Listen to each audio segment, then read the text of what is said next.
Number 2 है रचना, बनावट, व्युत्पत्ति के आधार पर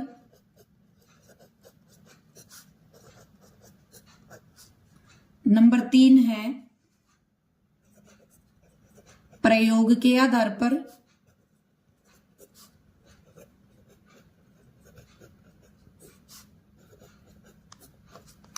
नंबर 4 है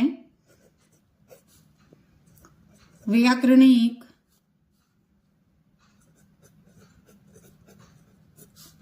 प्रकार्य के आधार पर।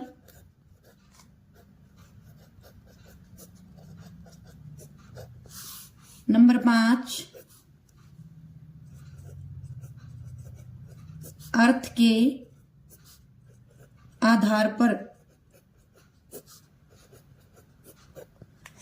तो हमारे शब्दों का जो वर्गीकरण है, हमारे शब्दों का वर्गीकरण है वो कितने आधार पे किया गया है? 5 आधार पे किया गया है। नंबर 1 स्रोत, इतिहास व उत्पत्ति के आधार पर। कई बार यहाँ में कंफ्यूजन हो जाता है, कई बार परीक्षा में क्वेश्चन पूछ लेते हैं कि उत्पत्ति के आधार पर शब्दों के भेद बताइए, या कई बार ये आ जाता है कि इतिहास के आधार पर शब्दों के भेद बताइए, या स्रोत के आधार पर शब्दों के भेद बताइए।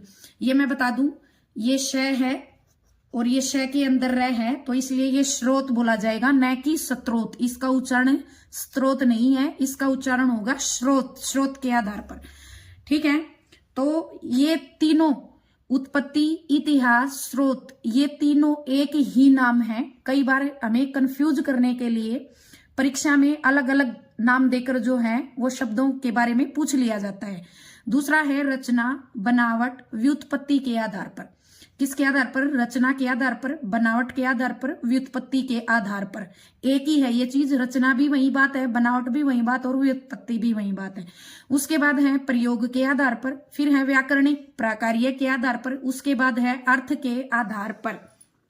तो चलो हम सबसे पहले पढ़ते हैं स्रोत, इतिहास, उत्पत्ति के आधार पर। स्रोत, इतिहास,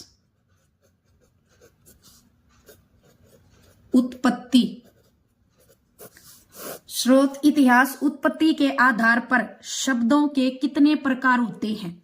ठीक है, स्रोत, इतिहास, उत्पत्ति के आधार पर शब्द जो हैं वो कितने प्रकार के होते हैं?